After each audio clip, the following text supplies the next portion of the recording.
Back to Uplift Equine. Today we are going to talk about the Horse Protection Act. Because we have collectively failed as a community to really protect horse welfare, there have been a lot of people coming together and asking the government to step in. Now, this happened to the Tennessee Walker community back in 1976, I believe, and that's why the Animal Protection Act started including horses in this thing, as far as I understand anyway. I didn't look into the Horse Protection Act sections of, all of the other animals that are legal to own in this country. I am just looking at the horses because it's long enough already. So in the Animal Protection Act, it was originally kind of established for the Tennessee Walker community. They had a very systemic issue that goes on to this day. Not as bad as it was back in the 70s, but still bad. They had a issue with what's called soring. So if you don't know what soring is, you can look it up online. It's called Big Lick, Animal Soring, Tennessee Walker Community. And you'll find a lot of egregious issues with welfare in this. So egregious as in the training process of these horses for Big Lick, at least for people who do the soring. They put very caustic chemicals on these horses' legs. They wrap them up in like saran wrap, and then they wrap them up in wraps, like standing wraps, and then they put them in their stall to cook. So this then starts to break down the skin and cause the horse to be sore. This is a highly painful process for the horses. Many horses can't stand up very well after this and then are whipped in order to stand up to go into the next phase of training. What they do then, after the horse has been cooked, they tie up the horse, they take all of the wraps and everything off. Then they put on what they call action devices, and we'll see this in the Protection Act as we go through it. These action devices are essentially bracelets that they put on the front legs of these horses after they've been sored, and it causes the horse to lift their legs up higher in order to get away from the pain. So these horses are in immense amounts of pain. These are young horses, like 2-year-olds, 3-year-olds, even yearlings. Like, they start these horses very early. Like, you'll see like a 200-pound man on a poor little 2-year-old doing these huge movements that are only caused because of soring. I mean, you've got most of the Tennessee Walker community. They have the pads, they have the action devices. Most of them do not do the egregious amounts of soring that the Big Lick community does. There is a difference. And then there is a gated community that does things correctly, and I am not including them in the description of the Tennessee Walker community. So this is not 100% of them. This is thankfully a smaller and smaller number of people in the Walker community. The unfortunate part is they train other people, like smaller children, and say that this is normal, so these people grow up thinking that this is normal horse sport. So that's why the Protection Act is a thing. Because of the failure of the general horse community in this country for protecting horse welfare, i.e., having events that actively injure the horse, training practices that actively break down the horse's well-being and body, the public has basically stepped in and said, government, do something about this because this is bad.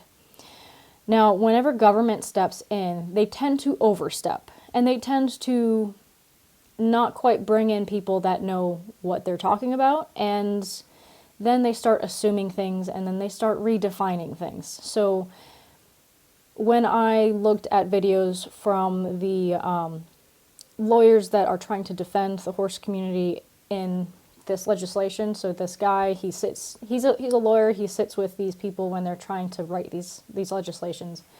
They actively, and he fought against this and won, but in that conversation, allegedly, the vet that was in charge of helping make these legislations tried to redefine soring as anything that causes the animal to be physically sore.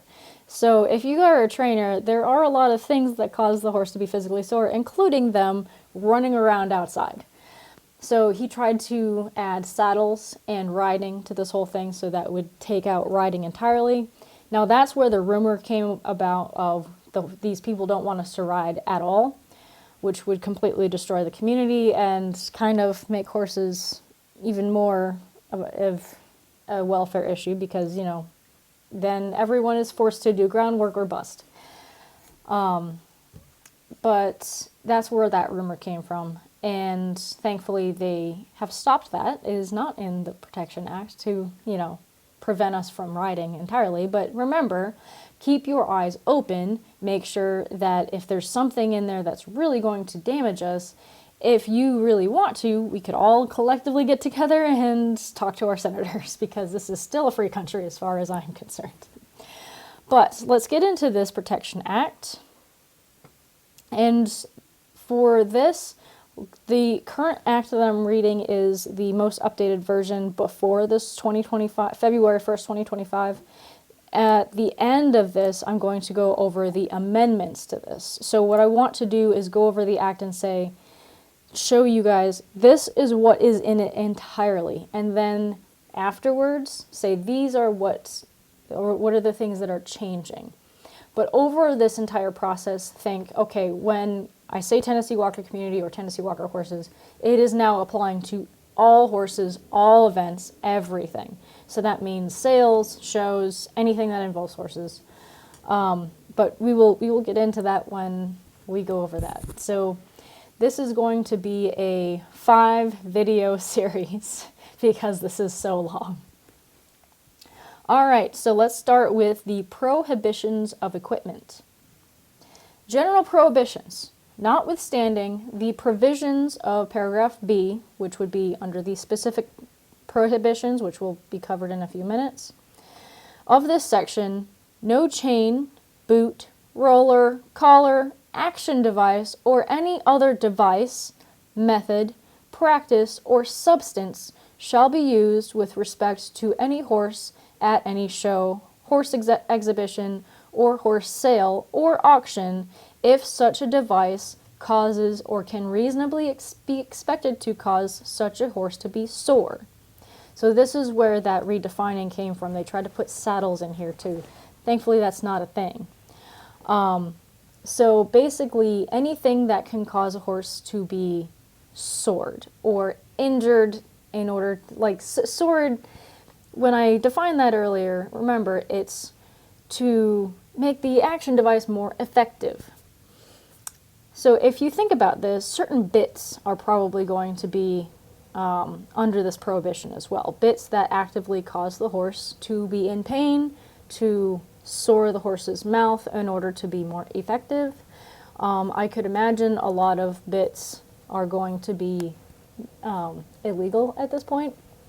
So we'll see how that goes. Of course, any bits that are rough or anything like bike chains. There's a bit that came out recently that's basically a bike chain, but it has spikes in it. That I can understand that will be illegal. And then twisted wire bits. Even though you can't really buy them, you have to kind of make them on your own. I am fairly certain it will become illegal, which in my opinion is a good thing. I have had experience in barns that use these bits and it causes horses to bleed. So basically anything in that instance. So let's go on to the specific prohibitions. And this kind of goes into more detail of what was in this general prohibition paragraph.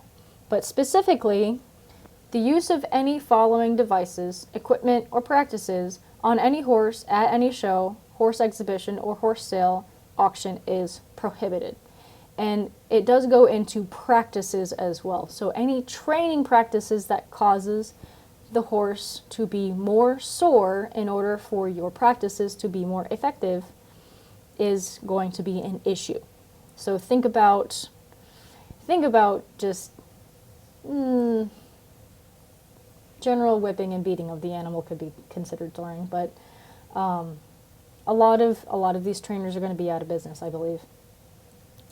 All right, so all beads, bangles, rollers, and similar devices, with the exception of rollers made of lignum vitae or hardwood, aluminum, or stainless steel, with individual rollers of uniform size, weight, and configuration, provided each such device may not weigh more than 6 ounces, including the weight of the fastener. So these bracelets, they're saying that action devices aren't illegal, but as long as they're within this scope. So it has to be less than 6 ounces, or 6 ounces or less, and they have to be hardwood, aluminum, or stainless steel. The beads do. So, like I said, action devices are still a thing. Unfortunately, I think this may have come from some legal case that said, we still want our action devices. But anyway, moving on. Number 2, chains weighing more than 6 ounces each, including the weight of the fastener. So, I'll have a picture up, but chains are also considered a action device, and some people put more than one on the horse. And you know, it's a bracelet that causes problems, that causes bruising, and causes the horse to be in pain. So just think about it. Bruising, pain, higher stepping. I don't know where they got this clip, but in a clip from another YouTuber, I saw that another country was using action devices to make a horse snatch up more in their piaffe. So somehow I think these action devices might be leaking into the dressage community, but like I said, it was like one video, so I don't know if this is going to be like a wider thing, especially since the Protection Act seems to allow it. I'm not condoning that practice, by the way. All right. Chains with links that are not uniform size, weight, and configuration, and chains that have twisted links or double links. So any kind of twisted links that would cause kind of more of a sharp action on the horse's skin, or double links that it basically would cause more pressure on the horse's skin. Chains that have drop links on any horse that is being ridden, worked on a lead, or otherwise worked out or moved about. So this could be just about any chain on the horse for any reason. I mean, I don't really see a reason to have chains on a horse, in my opinion. There are chains that surround the horse driving community. I believe that they are not on the horse, though. They can be part of the rigging that attaches the horse to the cart. I'm not as familiar with the driving community, so please don't crucify me. Please correct me if I am wrong in the comments. But but that is part of it. More than one action device on any limb of the horse. So this picture that I'm going to be putting up shows both a bracelet and a chain, so that would be an illegal thing. So if you're going to use action devices, only use one, and it has to be under 6 ounces and all of this stuff. Chains or lignum vitae, stainless steel, aluminum rollers, which are not smooth and free of protrusions, projections, rust, corrosion, or rough and sharp edges, are not allowed. Boots, collars, or any devices with protrusive swellings or rigid, rough, or sharp edges, seams, or any abrasive or abusive surface that may contact a horse's leg, and boots, collars, or any other devices that weigh more than 6 ounces, except for soft rubber or soft leather bell boots, quarter boots that are used as protective devices, and quarter boots that are used as protective devices. So basically it has to be very well padded, soft, not up against the horse's skin, not causing any kind of problems or lesions on the horse's skin. Yeah. Pads or other devices on yearling horses, or defined as horses up to 2 years old, that elevate or change the angle of such horses' hooves in excess of 1 inch at the heel. So in the Tennessee Walker community, there are these blocks, and I think it could also be in the Hackney horse community, but I could be also wrong. But you've got these blocks that angle the horse's hoof down, and they lift up, and they're gradually added to. So you generally, if you X-ray these, you'll see a bunch of spikes because they've been gradually nailing more and more onto the horse's hoof. This is especially egregious in the horse big lick community because they stack them up pretty darn high. Now, I've never really been there to put a measuring tape on that, but it looks like way more than an inch in my opinion. But a lot of this is, footage from shows from the 90s as well. Not that it wasn't illegal then, but, and remember, USDA officials are not immune to being paid off as well. So that's also a issue in the Tennessee Walker community, who was paid off for this, because, you've got some people that look like they should have been removed from the show still showing. So generally, when we get into that section, I will tell you, if you were at a show and you have a USDA inspector inspecting a horse, take your names. Take names. So, anyway, we will get there when we get there. Any weight on yearling horses except a keg or similar conventional horseshoe, and any horseshoe on yearling horses that weighs more than 16 ounces. And remember, they are specifically saying yearling horses. So in, say, the dressage community, we don't really show yearlings. We don't really show 2-year-olds. People train yearlings and 2-year-olds, but since we don't show them like that, generally I don't think this would apply to them. But when we talk about quarter horses, that will be a thing. I don't necessarily think that this will be a big issue because a lot of people don't want to put heavy things on the horse's feet. Of course, none of the racing community does because, you want it as light as possible. I would imagine none of the reining community or other horse community, especially not the jumper community. They want things as light as possible too. But this definitely would apply to Tennessee Walker community because this was originally meant for that. Artificial extension of toe length, whether accomplished with pads, acrylics, or any other material or combination thereof that exceeds 50% of the natural hoof length as measured from the coronet band at the center of the front pastern along the front of the hoof wall to the distal portion of the hoof wall at the tip of the toe. The artificial extension shall be measured from the distal portion of the hoof at the tip of the toe at a 90-degree angle to the proximal hoof-foot surface of the shoe. So basically, you don't want shoes that are any farther that exceeds 50% of the horse's length. So these shoes that they would use for training, back in the day, I think they were a little bit more, egregious back in the day, but they still pretty much exist.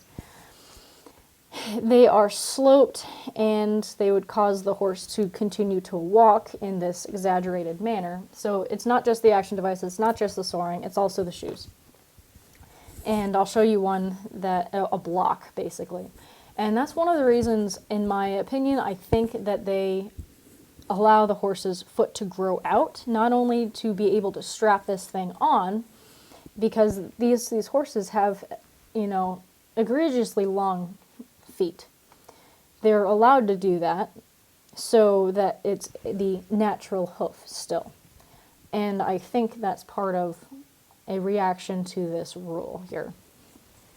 Toe length that doesn't, here we're talking about toe length. Toe length that does not exceed the height of the heel by 1 inch or more. The length of the toe shall be measured from the cornet band at the center of the front of the pastern along in the front of the hoof wall to the ground. The heel shall be measured from the coronet band at the most lateral portion of the rear pastern at a 90-degree angle to the ground, not including normal calks at the rear of the horseshoe that do not exceed 3/4 of an inch in length. That portion of caulk at the horse's rear of the horseshoes exceeds in excess of 3/4 of an inch shall be added to the height of the heel in determining the heel-toe ratio. So, okay, we're talking about heel-toe ratio. So that kind of takes out my comment from before, but they still have egregiously long toes. So basically what they're trying to say is we've got this heel-toe ratio that we're going to measure from the cornet band down and see if this horse is unnaturally extended. Now, with the fairy community, I'm sure this is going to be absolutely lovely. Pads that are not made of leather, plastic, or similar pliant material. So if you have pads that are not pliable, so if it's basically a block of wood, that is going to be illegal. So farriers that for some reason use wood as a material, like a pad material, which isn't really a pad, it's a piece of wood, that would be illegal to have on your horse during these events. So that's pretty straightforward. Any object or material inserted between the pad and the hoof other than acceptable hoof packing, which includes pine tar, oakium, live rubber, sponge, rubber, silicone, commercial hoof packing, or other substances used to maintain adequate frog pressure or sole consistency. So basically anything that could possibly cause the horse to be ouchy as they move about. So think about this. If you want your horse to have higher action and, somehow the action devices are not doing the trick, might as well store the bottom of the horse by putting something that is ouchy on the bottom as well. So this is also indicating you can have no ouchy things on the bottom of your horse's hoof either. So basically they're just trying to cover all of their bases on trying to prevent any kind of ouchy issues, basically. Single or double rocker bars on the bottom surface of the horseshoe, which extend more than 1.5 inches back from the point of the toe, or which could reasonably be expected to cause an unsteadiness of stance in the horse with resulting muscle and tendon strain due to the horse's weight and balance being focused upon a small fulcrum point. So basically a rocker is, the horse can rock forward and back. Sometimes these shoes are used therapeutically. 1.5 inches is still pretty long. So if it's any longer than that, I could imagine it is no longer therapeutic. Now there are extended shoes that are extremely far back, maybe up to 6 inches back. Now you're not going to be showing a horse like that, and mostly those are foals anyway with it's like a tendon issue with foals. Like I said, I'm not a vet, but I've seen this where it's like dropped, the horse's fetlock is dropped so that the weight is no longer on the hoof. It's kind of like set back and like sticking onto, like the horse's weight is now on the fetlock instead of the hoof because the pastern's got some sort of tendon issue. That is then treated by having like an extender and then kind of like a heel placed on that so it supports the fetlock as the horse develops and kind of heals and grows a little bit more. Like I said, you're not going to be showing a horse like that, so I don't think you necessarily have to be worried about that if it's for therapeutic issues, for therapeutic use. But like I said, if you're showing with something that is exceeding this, there's other problems that need to be addressed. Metal hoof bands such as an anchor or strengthened two anchor or strengthened pads and shoes placed less than 1/2 inch below the cornet band. So these straps that strap on these big blocks, that's what they're talking about. So metal hoof bands that strap these things on here. I doubt that this will include boots, hoof boots. It may, but it does say metal hoof band. So if the hoof boot is made of rubber or anything pliant, I'd imagine that would still be allowed because that's not technically in the legalese. So remember, they are throwing legalese at us. We need to throw legalese back at them to make sure everything is legal. Or try to get our horse associations to adjust their rules, and I would imagine that they would, to be compliant with these rules so that when you go to a show, it's easy to actually follow the correct directions. So, you know, if you're showing and if it's illegal in the States, it should be illegal at the show as well. Metal hoof bands that can be easily and quickly loosened or tightened by hand by means such as, but not limited to, a wing nut or other simple similar fastener. So basically something that you can easily take on and off would be an issue. So basically, like, if the horse does, you know, if the horse has a big block that's basically illegal at home, and then you just quick flip it out, it's basically, the band has to be semi-permanent, I think, from what I understand in this number 16 in the Prohibition of Equipment section. Any action device or any other device that strikes the cornet band of the foot of a horse, except for soft rubber or soft leather bell boots that are used as protective devices. So basically, we're talking about action devices that strike the cornet band. So if you're going to have an action device on the horse's fetlock, it has to be above the cornet band so that it doesn't interfere with hoof growth, basically. Because if you've got something that is banging on the horse's cornet band, I mean, we've all probably had horses that decided to do something silly, bang their cornet band on something. It causes bruising and causes an abscess. It causes a lot of problems. So they are saying that the action devices must be above the cornet band if you're going to have one. I wouldn't recommend it in the first place. Shoeing a horse or trimming a horse's hoof in a manner that will cause such a horse to suffer, or can reasonably be expected to cause such a horse to suffer pain or distress, inflammation, or lameness when walking, trotting, or moving otherwise. So basically, farriers, you need to make sure that if you're going to shoe or trim a horse's hoof, it's not for the undue suffering of the horse. So remember, and I mean, most farriers are not for the undue suffering of the horse. It's basically this is going after farriers that don't know enough to not make the horse sore, basically. And honestly, taking off too much hoof or too much frog would cause this problem. It's just going to demand a little bit more education on the farrier's portion of this from this section, which is, it's a pretty good thing. I mean, it's not all bad. All right, line 19. Lead or other weights attached to the outside of the hoof wall, the outside surface of the horseshoe, or any portion of the pad except the bottom surface within the horseshoe.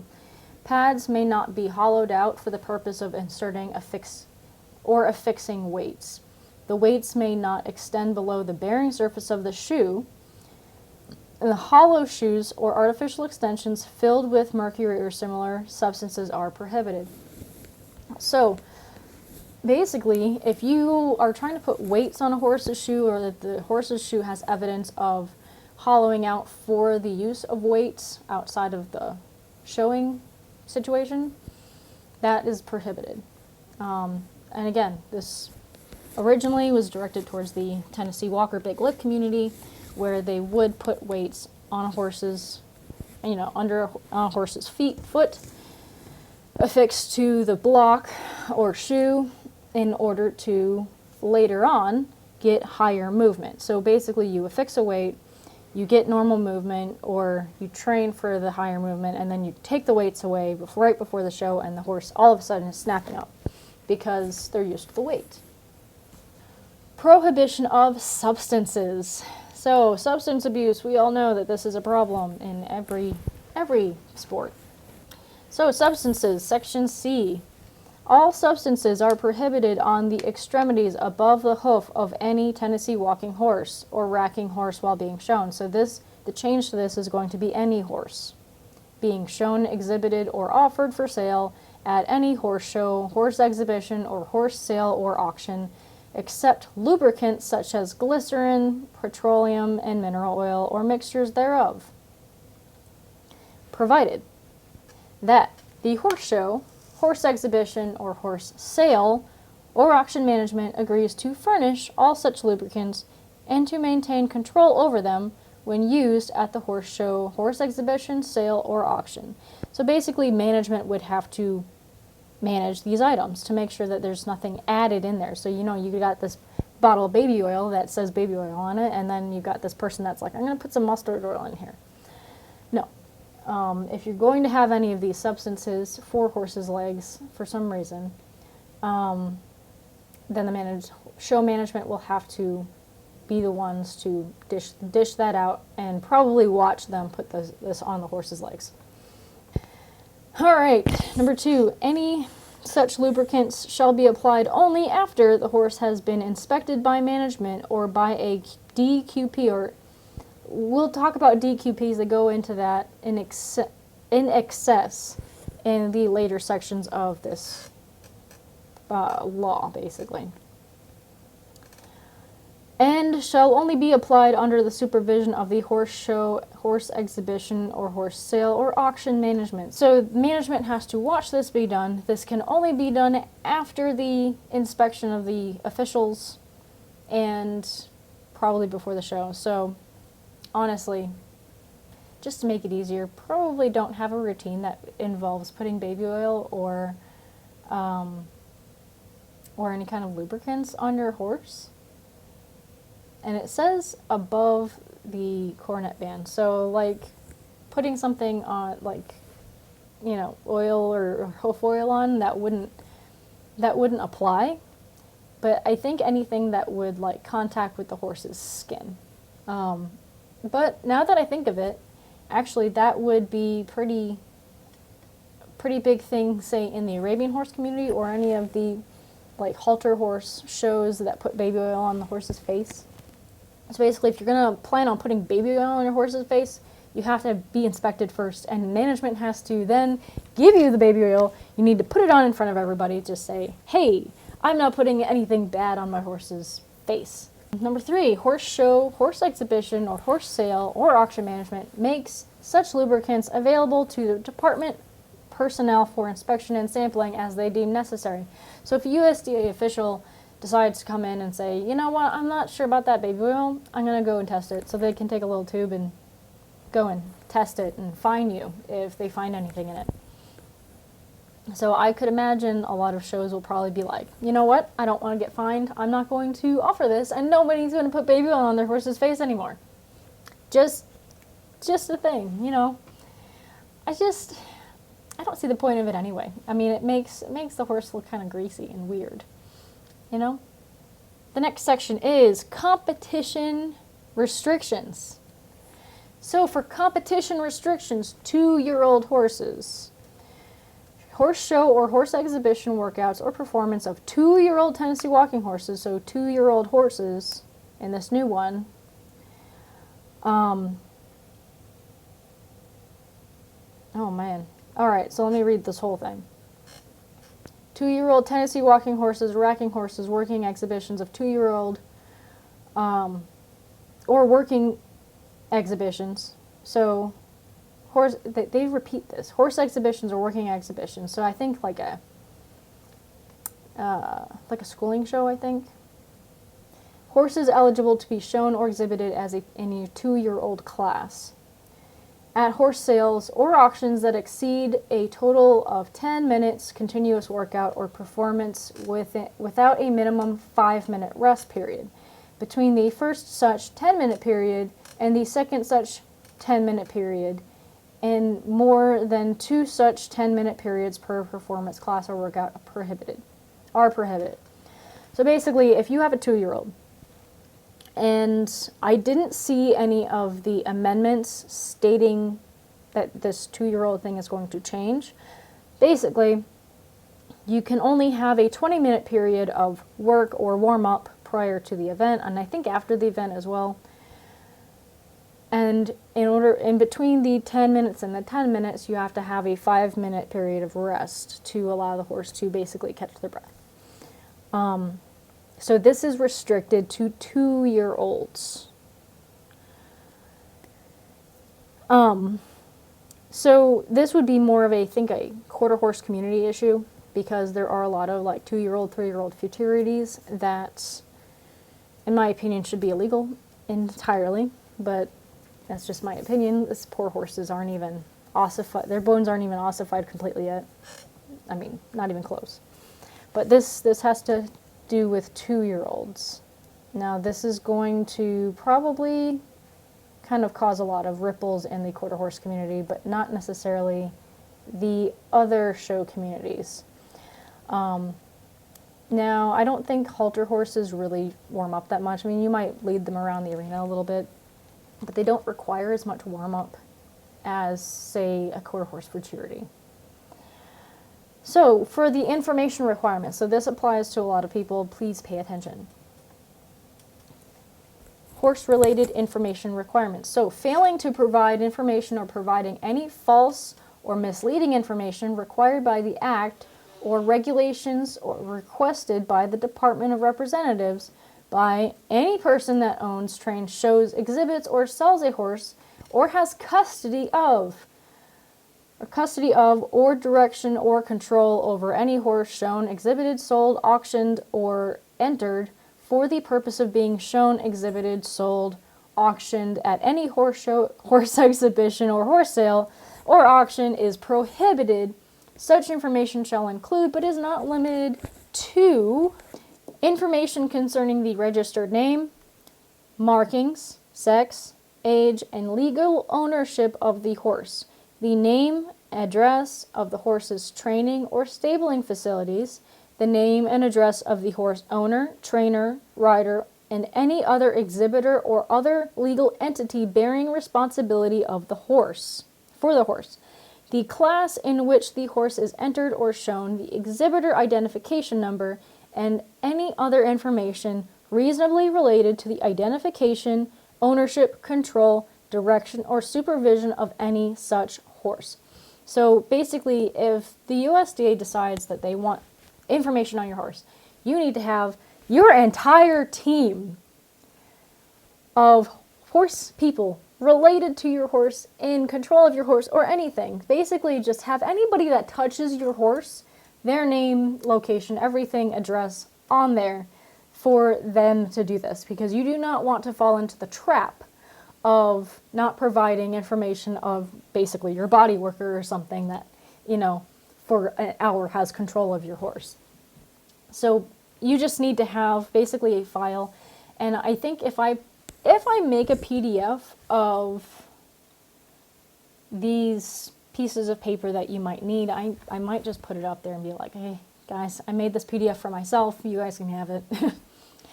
So as a dressage coach, I would imagine that people would have to put me down as a trainer or a professional that at some point has, you know, control or responsibility of the horse at any given moment, even though the owner's like right there. But anyway, basically just put down all the information from your entire horse team. And trainers, if you're taking somebody else's horse, like your client's horse, to a show in order to show it, that means you are responsible for this paperwork. So not only is the owner responsible for this paperwork, if you are taking a horse to a show, even if it's not yours, and even if the owner did not provide you paperwork, you still are responsible for having this paperwork. So make sure your stuff is in line. If you're going to take a horse to a show, exhibition, the list of things that, you know, the USDA can show up to. So, the SCAR rule. Now, the SCAR rule concerns me because this rule can actually negatively impact the horse's welfare in a way that if it scares people into thinking, if I have any scars on my horse, I cannot show or sell or exhibit or anything, which is going to affect a lot of people that take rescues on and who take, you know, wild Mustangs off the range.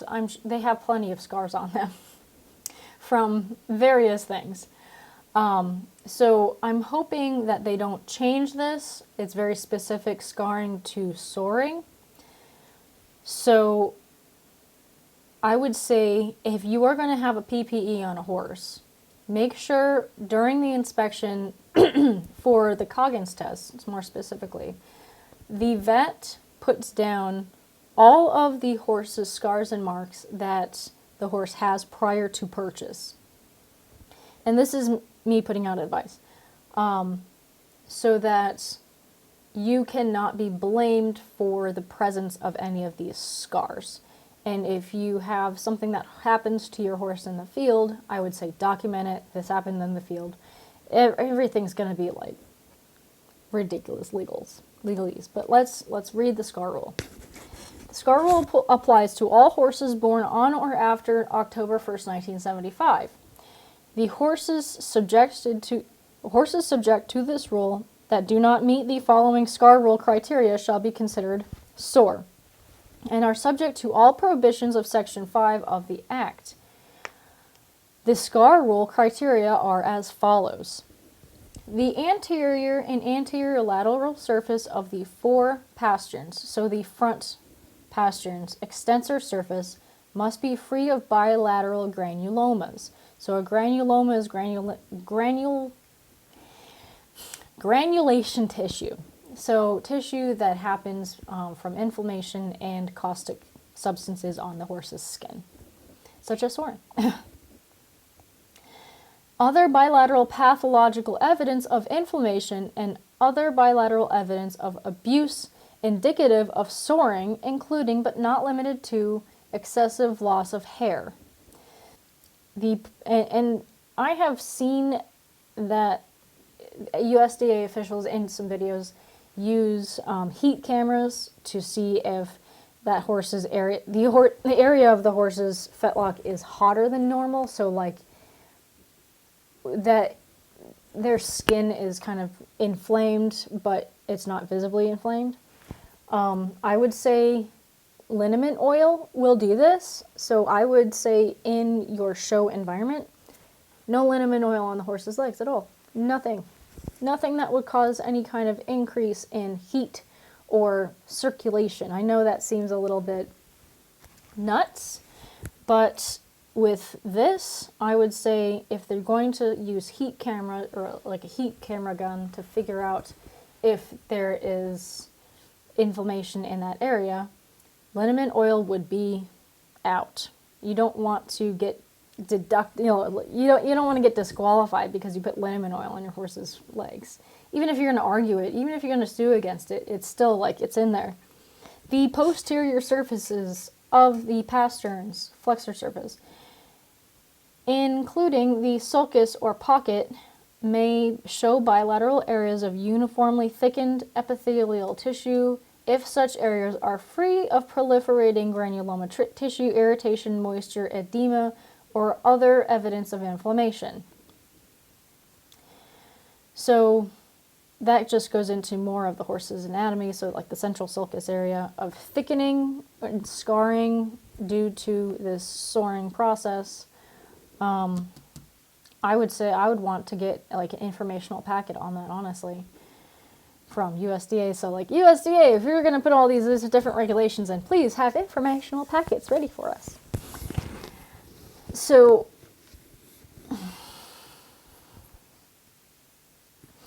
I would say stacking up would be an issue with horses that are put into stalls prior to the show. So prior to inspection, I would say make sure that your horse is fully or is well circulated, well walked, because edema is basically stacking up. It's a return circulation issue that horses can get from standing one place too long. It's not it's not like a huge issue as long as you take care of it, and as long as it's not like a pathological edema. If it's just the horse doesn't move around enough, it's stacked up, it can look pretty horrifying in the morning. But you basically just need to kind of lunge them, get their circulation back, and let their system flush out all of that edema. But if you have any of that left over before your inspection, they could probably disqualify you. Inspection and detention of horses.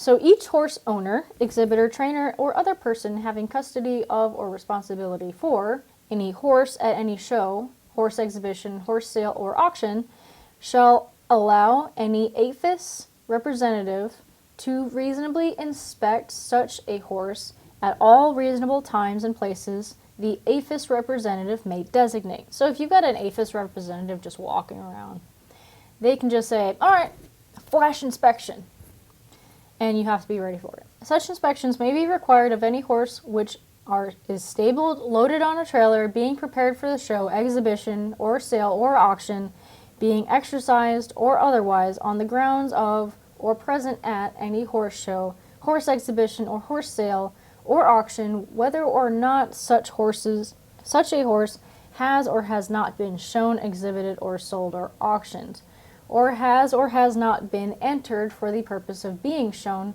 exhibited, offered for sale, or auction at any such horse show, horse exhibition, or horse sale, or auction. APHIS representatives will not generally or routinely delay or interrupt actual individual classes or performances at horse shows, exhibitions, or horse sales or auctions for the purpose of examining horses, but they may do so in extraordinary situations, such as, but not limited to, lack of proper facilities for inspection, refusal of management to cooperate with the department inspection efforts, reason to believe that failure to immediately perform inspection may result in the loss, removal, or masking of any evidence of violation of the Act or the regulations, or a request by management that such inspections may be performed by APHIS representative. So basically, don't stop an APHIS representative from doing their job. If they decide to do their job at any moment, time, anywhere, then just basically you're going to have to deal with it.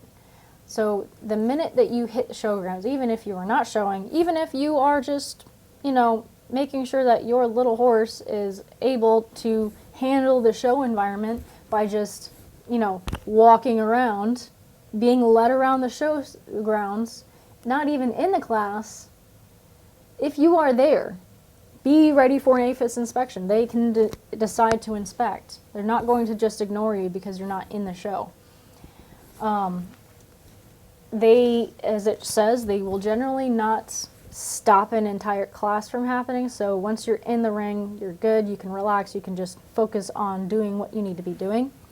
But basically, you just have to have your little booklet ready for anything. Your horse ready for anything. So, sweeping anything under the rug or trying to do something behind the back of management of, any of these things, it's just not a good idea.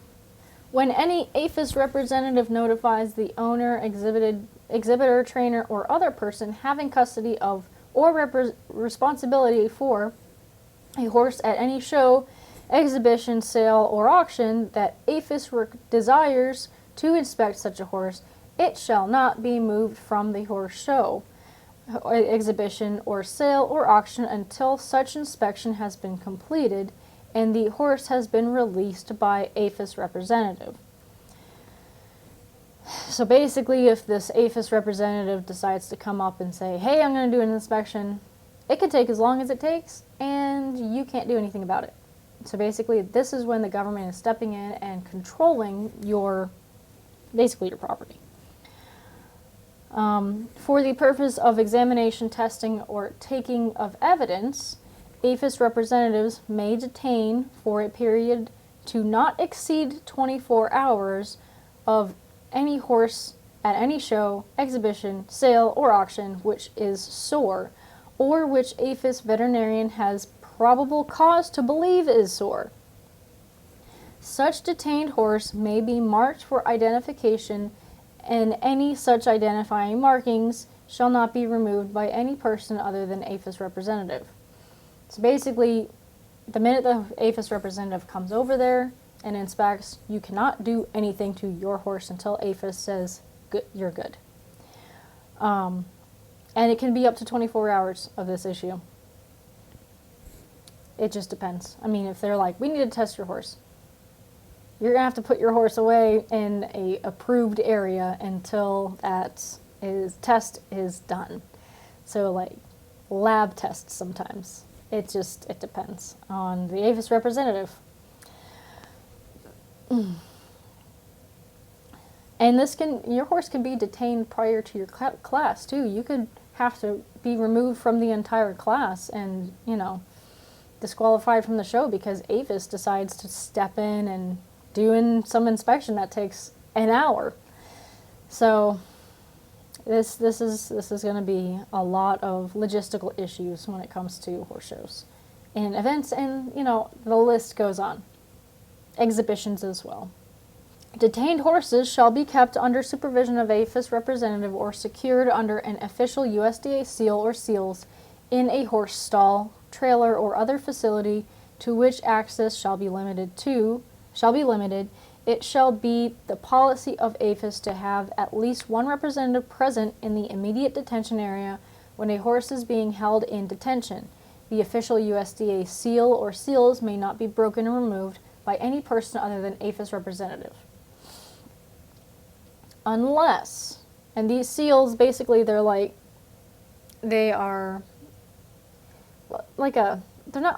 a zip tie, but they're a zip tie type thing that they'll put on the door of the horse, so that the seal would have to be broken in order for the door to be opened. So basically they will put your horse into some stall that they designate, and then they'll seal that up, and only the representative, and you're going to have this representative sitting there guarding your horse, unless the life or well-being of the horse detained is immediately endangered by fire, flood, windstorm, or other dire circumstances that are beyond human control.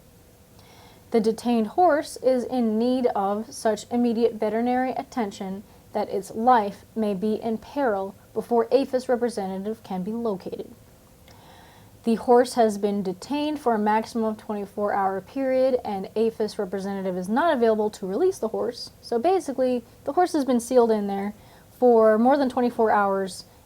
APHIS no longer has control of that horse. It's like, okay, we're breaking the seal. We don't find the representative. They're just off in La La Land.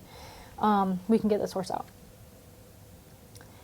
The owner, exhibitor, trainer, or other person having custody or responsibility for any horse detained by APHIS for further examination, testing, or the taking of evidence shall be allowed to feed, water, and provide other normal custodial maintenance care, such as walking, grooming, for such detained horse, provided that such feeding, watering, and other normal custodial maintenance care of the detained horse is rendered under the direct supervision of the APHIS representatives. Okay, APHIS would probably break the seal, allow the horse's stall to be cleaned out and fed and watered, but you'd have to be in supervision of this APHIS guy. So you'd have to wait for them to come back from the bathroom in order to do anything with this horse. So any non-emergency veterinary care of the detained horse requiring the use, application, or injection of any drugs or other medications for therapeutic or other purposes is rendered by a doctor of veterinary medicine in the presence of APHIS representative, and the identity and dosage of the drug or other medication used, applied, or injected, and its purpose is furnished on the writing of the APHIS representative prior to such use, application, or injection by the doctor of veterinary medicine attending the horse. The use, application, injection, or such a drug, other medication must be approved by APHIS show veterinarian or has appointed representative. It shall be the policy of APHIS to inform the owner, trainer, exhibitor, or other person having immediate custody of or responsibility for any horse allegedly found to be in violation of the Act or regulations such as alleged violations or violations before the horse is released by an APHIS representative. So APHIS has to inform the owner or the controller of this horse that this horse is being detained.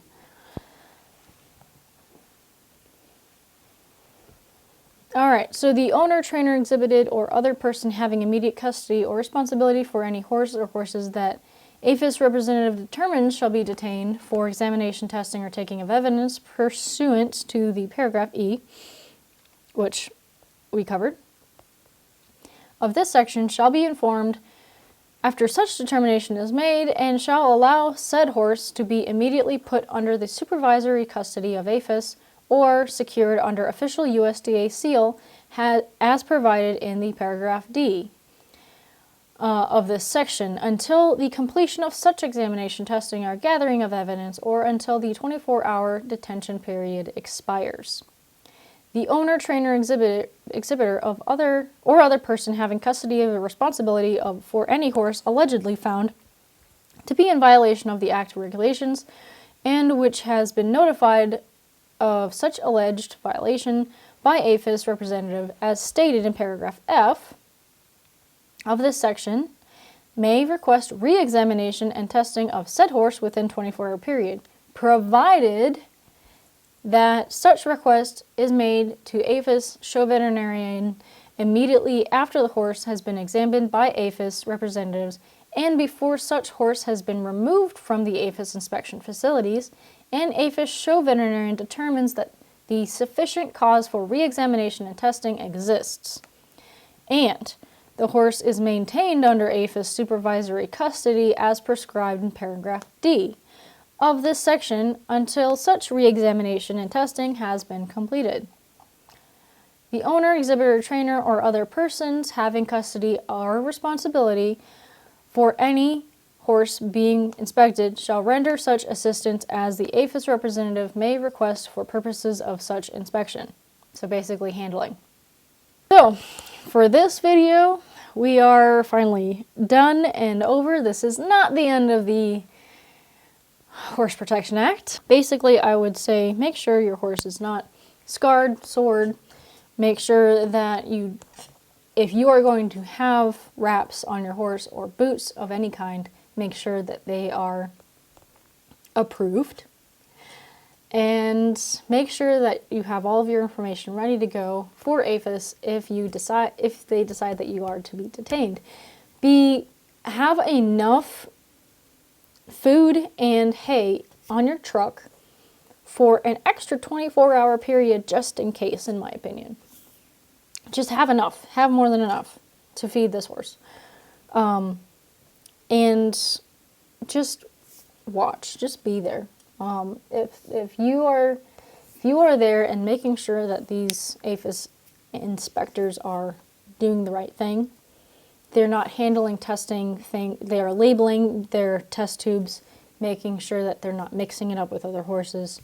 These things can happen. Just make sure that you do your due diligence so that if you are accused of anything, every piece of evidence is handled appropriately.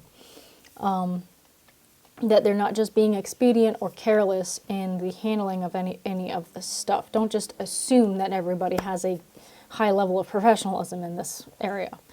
Because remember, if staffing gets low, they start hiring just about anybody off the street. Just like any other large organization. The government is not immune to that sort of thing.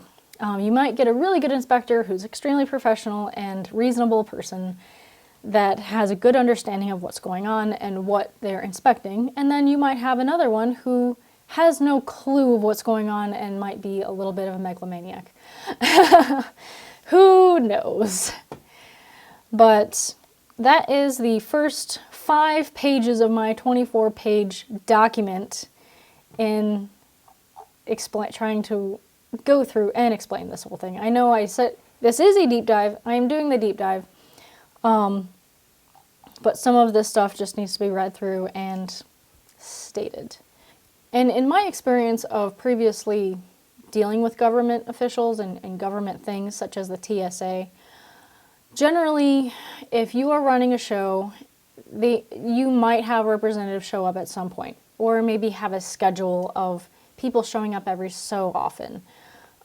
If you always pass the inspection and you, as management of the show or event or exhibit, and it's small enough that you continuously pass inspections, you have a good representation in the USDA's mind and with APHIS, they generally will not expend resources to continue to inspect you.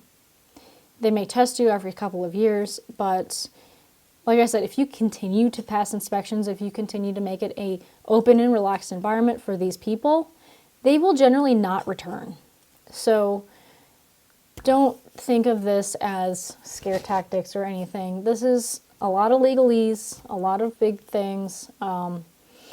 Just remember that if you're doing the right thing and you are following the law and the Protection Act, you are on the right side of the law, and any kind of accusations can be resolved, especially if you keep your stuff in line. If your stuff is not in line and then you are accused of something, even if it's not true, the government tends to like to fine people. Fine as in monies. If your stuff isn't in order, even if you're not guilty, they will likely still fine you for something. That's what a lot of government officials do. That's how they get their money. So, like I said, just make sure that your stuff is in line.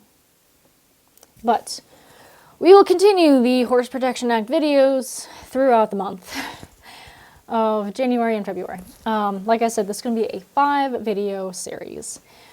But thank you for watching, and if you want to see more of this type of content, please comment and like down below. But also, if you want to just have more educational content, please subscribe and support this channel by spending your time on these videos. So I hope you have a wonderful day. Please check out some more videos on my channel and have a wonderful time. And patrons, thank you for your support. Have a wonderful day.